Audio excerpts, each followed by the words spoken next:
Hey guys, it's your girl Nye Latte, and you are listening to Girl Chat. Good news, we are available everywhere now. We are on iHeartRadio, Amazon Music, and Audible, and soon, hopefully, we will be on Sirius XM podcasts. But for now, you can find us on iHeartRadio, Amazon, Apple, Google Podcasts, Breaker, and of course, right here on Anchor.fm. Today's topic, we are talking about getting kinky, all things freaky in the bedroom. So, for those of you that don't know, kinks are things that fall outside the normal range of sex. So, outside of your missionary, your sucking dick, your eating pussy, outside of those things, kink are definitely new frontiers in sexual exploration. So, how did we get here? I definitely would say I got here because lately I've been experimenting with different online dating sites, and I discovered this site called Feeld, that's F-E-E-L-D, or Feld, however you say it. So I discovered this, and I was talking to someone online that was saying that they were just basically asking me what was I into sexually. And I'm thinking that, I'm a freak. I'm like, oh yeah, I like to suck this, lick that, And they're like, oh, are you kink friendly? And me, not gonna lie, had no fucking idea what that shit meant. So I'm like, okay. I'm not gonna say I'm against it. And I was honest. I said I genuinely just don't know what it is. So that's when they explained to me just the differences and what they were. And a few, as I kind of explored on this site and on certain Facebook sites, that there are a wide range of things that people are into sexually that I was unaware of. And I want to go over some today that I just kind of found interesting because there were things I didn't hear of. So, of course, cuckolding, which I didn't realize was the kind of porn I like to watch, but I didn't know that was actual a kink. I just knew it was one of my favorite porn categories to watch. So cuckolding is people, particularly heterosexual men, women couples, that get off on watching their other partner have sex with someone. But it takes it kind of a step further, because in some of these cuckold situations, the wife fucks another man and her husband or boyfriend gets off on it, he jerks off to it. But it's also sometimes can be kind of intertwined in humiliation. So, for example, if a girl is fucking a guy and her boyfriend's right in the same room, he's beating his dick, while the girl's fucking the guy, she's basically insulting her boyfriend. I remember this one porn scene I watched. It was this white girl was fucking this big black guy. His dick was really big, and her white boyfriend was in the same room and beating his dick. And while she was fucking the black guy, she's like, yeah, you like this big black cock, you like this going to my little pussy. She's like, yeah, your white cock can never do this. But the guy, her boyfriend, was really into this shit. He was beating his dick. So I found that there are really a lot of couples, because I meet couples mostly. There are a lot of couples that are really into that. The guy likes to watch his girlfriend not just have sex with other girls, but likes to watch her have sex with other men. And this couple that I met a couple months ago, it's kind of the reverse. The girl likes to also watch her boyfriend fuck other girls. So I found that to be really interesting because I didn't know. I thought it was just a porn category made up by Pornhub. I didn't really realize it was a thing people was really into. And I found that really interesting. Another thing that is a very controversial kink, I would say, is age play. So for those of you that don't know what age play is, it is a variety of forms, but it's usually a sexual attraction or a dynamic where people are younger than what they are. So sometimes if you are a grown-up that likes to dress as an infant, and, that's a turn on for you. Even if you never actually have sex with them, it's a turn on for you. Or for all you porn lovers, those like stepdad and stepdaughter type of porn, or that daddy and daughter, like mom and daughter type of porn, those are age play. But what I found really interesting about it was, for people, not just gonna say women, for people that call their partner like daddy in bed, that's a form of age play. I did not know that. So that was interesting. The reason I would say it's controversial that I found was because there are some people in certain groups that kind of related to a form of pedophilia. Mostly because a very popular, in like the kink-ish community, very popular form of age play is like a dom and sub relationship, but it's a daddy dom and a little sub, where basically the grown woman or adult female interacts with her dom like a preteen, or sometimes like a 9-year-old, but it's always like childlike. Like they draw pictures together, they have tea parties, and that's an adult dynamic. So I know I was in a certain group, like a kink community group, and that was a really big controversial thing, because someone had asked that they asked specifically, doesn't this seem like a form of pedophilia? Because why do you want to get off on someone behaving like a 10-year-old? And people did kind of explain, like, someone may be acting childlike, but they're still a consenting adult. They're over the age of 18 or they're 21, and they're still grown-ups at the end of the day. And if anyone is into this dynamic, definitely, message me, hit me up on Instagram and chime in. I definitely don't want to put any like stigma out there, but I just found it interesting because I dated a guy during my poly journey. I had a boyfriend last year who, his dynamic was also like, he was a regular guy, but he also said it in certain situations, he's a daddy dom.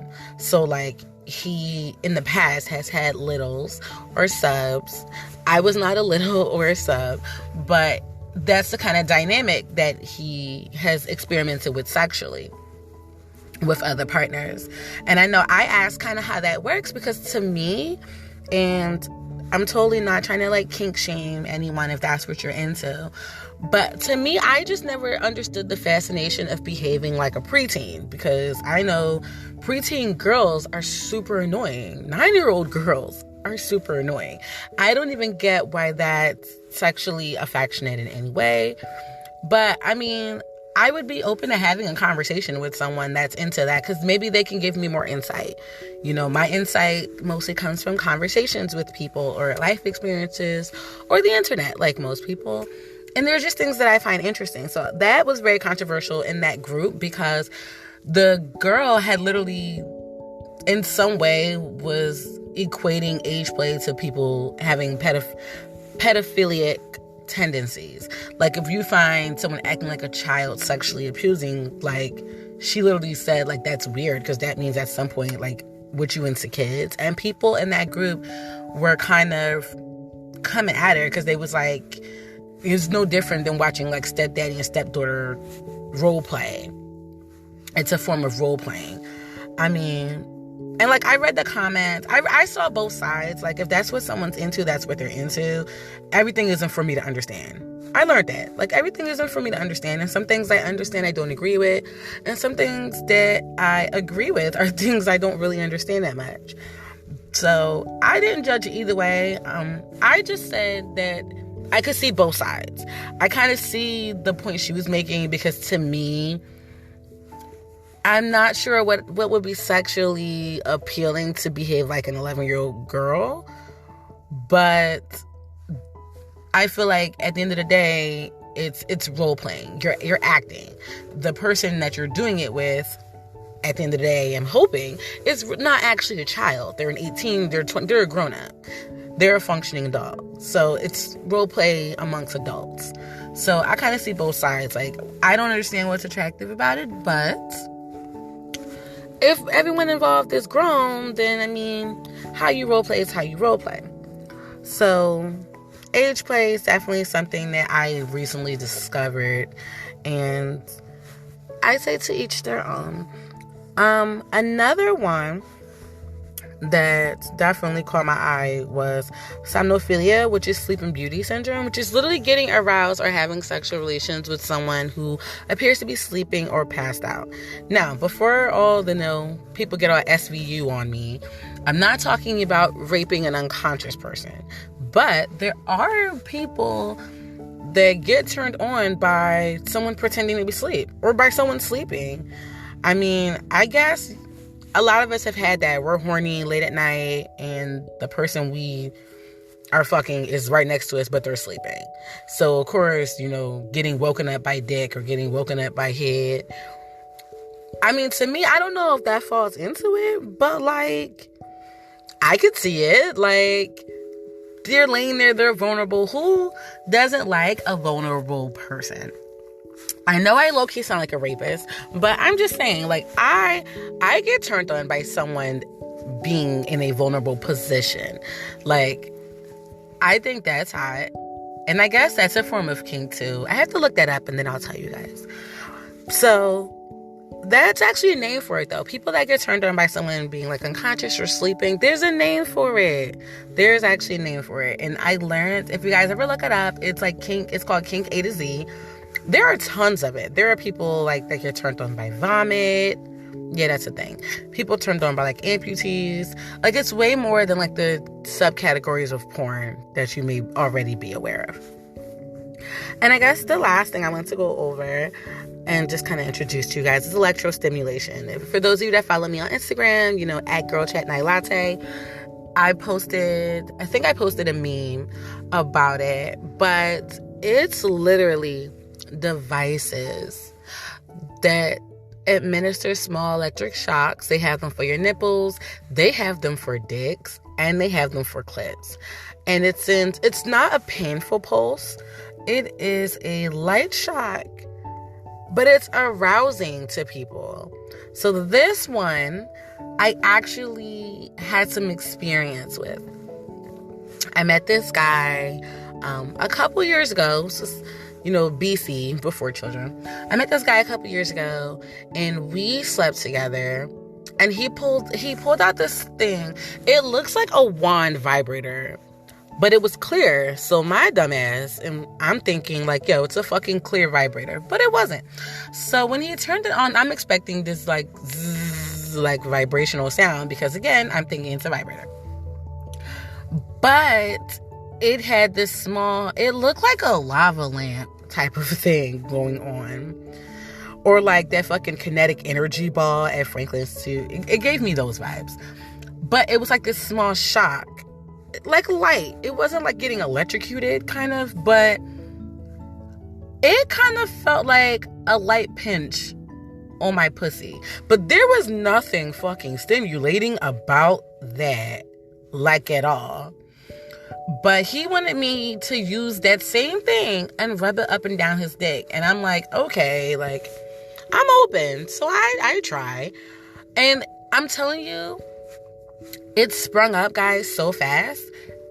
I was just I was bewildered, because I'm what? In my head, I'm my fucking crotch just feel like somebody pierced it, and I don't even have a pretty earring in it. But I'm and meanwhile, he's fuck ready. I didn't get it, but that's the thing. And then the same guy that I said was a daddy dom, he showed me these devices that he used on his wife, and it was a bunch of different electrostimulating things. They were suction cups that had the light shock. It was the wand thing, and I was just so basically it makes your pussy Ben Franklin discovering electricity. It's the kite and key thing. I don't know why that's the visual I keep getting, but that's what it reminds me of. Ben Franklin with the fucking key and the fucking kite. So that's electrostimulation. Definitely want to learn more about any of these, Google search. I'm telling you, you'll go into one, and then before you know it, you'll be like me. It's an hour on Google. So I know just in general, people have asked me, like, how do you introduce kink to a partner? How do you have that conversation? So I would definitely say introducing people to it is being honest, being open, have that conversation. Even if you're not into these specific ones I named, definitely always talk to the person you're with about what they're into or what they want to try. To me, I always think sex should be like art. It should be experimental. You know, it's only so much, okay, you kiss me, I kiss you, you suck my dick, I eat your pussy, and we're fucking. It's only so much of that. I mean, if you're good with doing that for 30 years, great. I know I don't want to do that for the next 30 fucking years. So definitely keep an honest, open communication with them. See what they're into. Let them know what you're into. Be willing to experiment. And if you have to buy devices, always buy the beginner-friendly things. Because you don't want something that comes with a bunch of instructions and everyone gets hurt. Definitely, rules to exploring kink is definitely always have a safe word.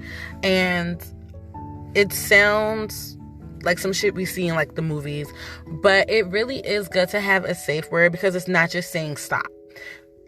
Obviously, you don't want it to feel like a rape scenario, but you also don't want to kill the vibe. So having a safe word is definitely a way to letting someone know to either ease up their level of tension or that you're no longer comfortable. And it definitely has to be, or try to have it be, a word you don't use regularly during sex.